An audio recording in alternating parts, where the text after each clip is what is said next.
The boundaries of the Ottoman and Persian empires often overlapped over the course of history, and their art has been enriched by many outside influences, such as Central Asian, Indian, and even Chinese. Qajar is a Turkish word meaning people who walk quickly.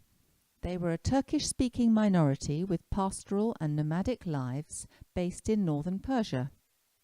From the 18th to the beginning of the 20th century, they established a dynasty which produced a wonderful culture. We are now going to find out more about it through the beauty of their hair combs.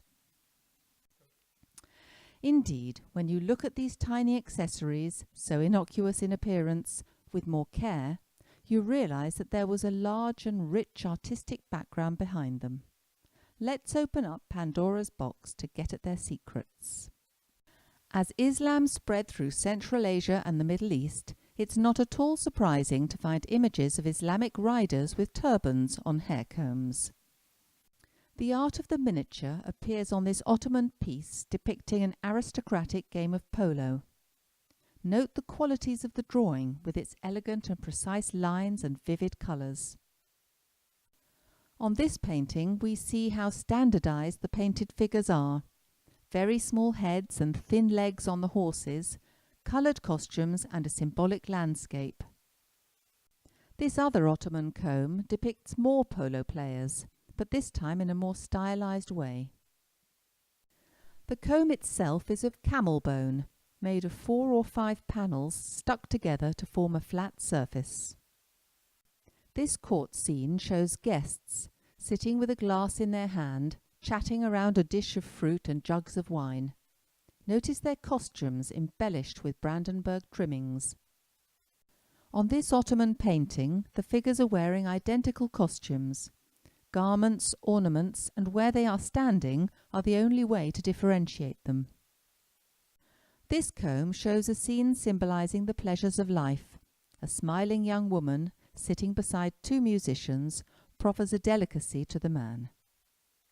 Like an informative strip cartoon going from left to right, this comb depicts a pair of lovers beside their servants cooking for them, while a young girl is dancing to the rhythm of a tambourine.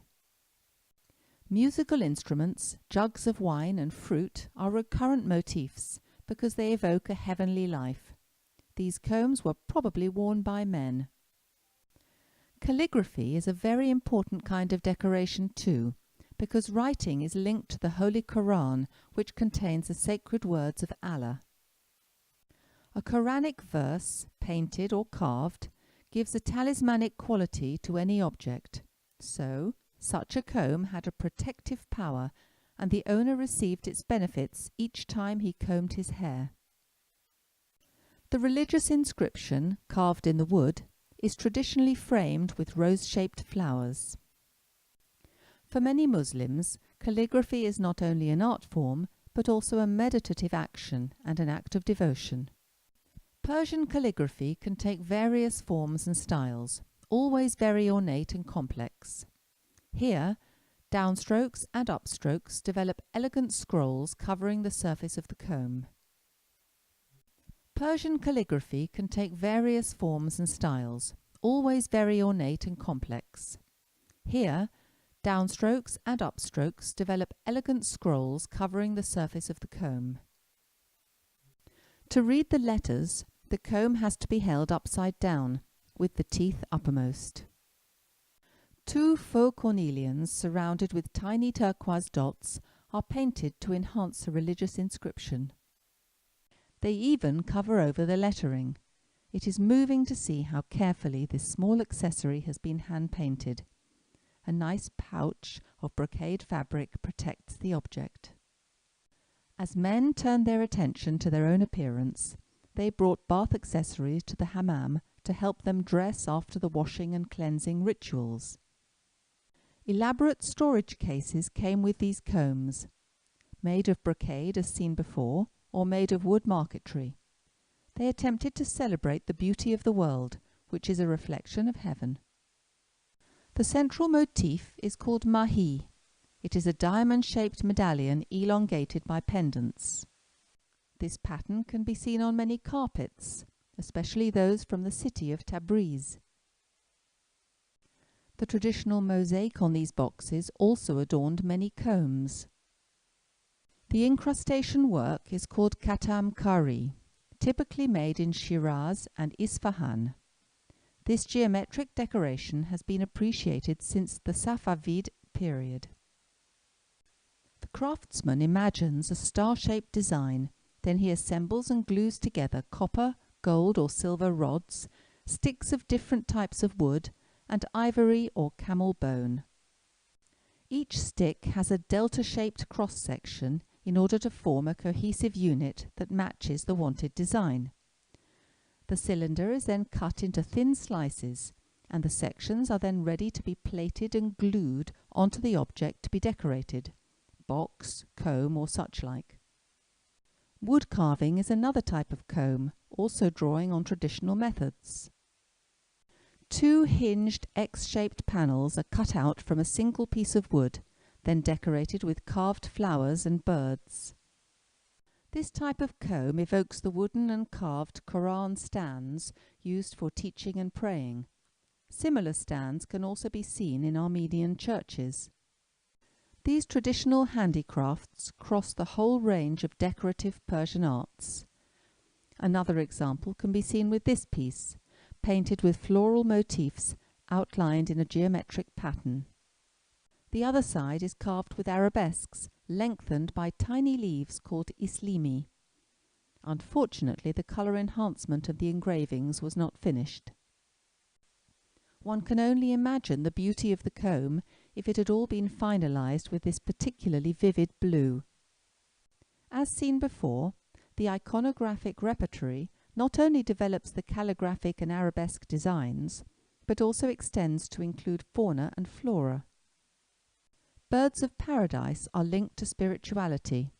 Just like on this carpet, they represent the heavenly world on the earthly one. Birds are generally drawn while flying to emphasize their dynamic and aerial nature. The sky is their kingdom. For that matter, they also illustrate sacred texts. Their shining feathers celebrate the sun, which protects against evil forces. Persian leopards were the hunting trophies of princes and wealthy society.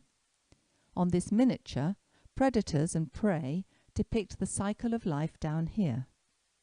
Here is another example, carved in the solid wooden part of a comb. Here, a Persian leopard bites into a male gazelle, while his female looks on. This close-up shows how expressive and accurate the drawing is. It may be surprising to find such a design on a comb, but remember the Qajar aristocracy's passion for hunting wildlife. It may be a cultural reference, since this scene comes from the Achaemenid heritage seen on the Persepolis frescoes, but it has a different meaning. The lion biting a bull symbolizes winter being devoured by spring. This agricultural scene also has a symbolic meaning. It evokes autumn. The natural and rich colours go beyond realism to achieve a poetical image. Qajar people showed their appreciation for the beauty of intense colours, mixing boldly bright yellows, blues, pinks or reds. It's amazing to find the same motif in the Carpet Museum of Iran, located in Tehran. This gorgeous carpet depicts the 4 seasons and the whole zodiac around the edge. To complete the farming scene, the edges of the comb are enriched with deer, flowers and birds.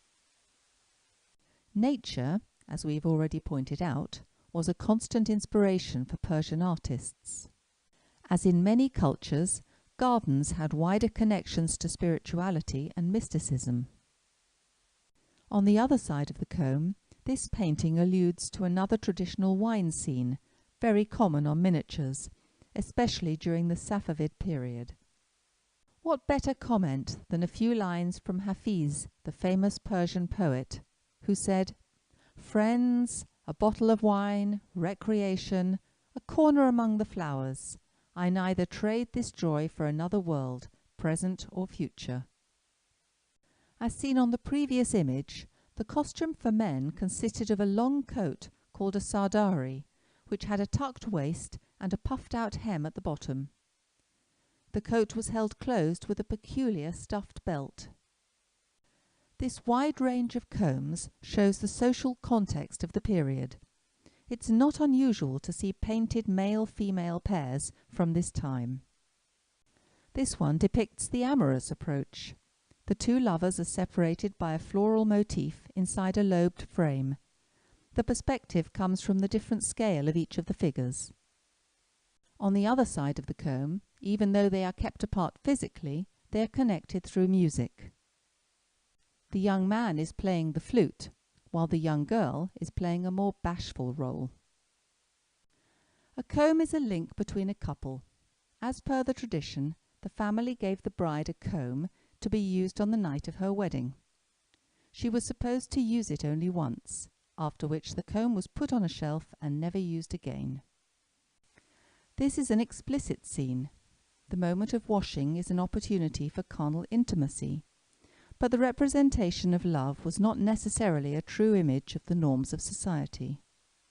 From its idealized floral background and their expressive faces, the artist captured the complicity of the couple. On the other side, in the same floral landscape, the woman offers herself in a carefree and more natural manner. During the Qajar dynasty, such sensual scenes were not scarce. They could even be crude. They were a small area of freedom within a restricting society based on rigid principles and rules. At the religious level, Islam prevailed and was strongly constraining, even aggressive, on other forms of faith. Nevertheless, mixed marriages could happen, and this Qajar comb testifies to this, since it is framed with Hebrew words. The miniature depicts a couple with a musician beside them. The text would thank God for the marriage. The Hebrew sentences suggest that the bride was Jewish, the comb being part of the wedding trousseau. Some archives conserve old documents that show two versions of the marriage contract. Here is the Hebrew page. The Persian version was destined for the husband's family, who were of course Muslim believers. It starts with the words, "In the name of God, most merciful, most kind."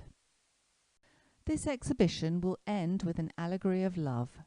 The famous motif of the rose and the nightingale, called Gul o Bulbul. This decoration spread throughout Persia as early as the 18th century and flourished during the Qajar dynasty. It is still active in modern-day Iran.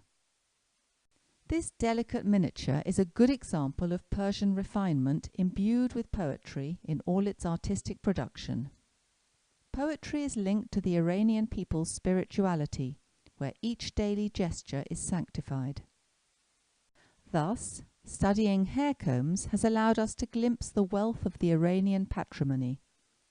Its persisting traditions open doors to a large culture able to delight all art lovers.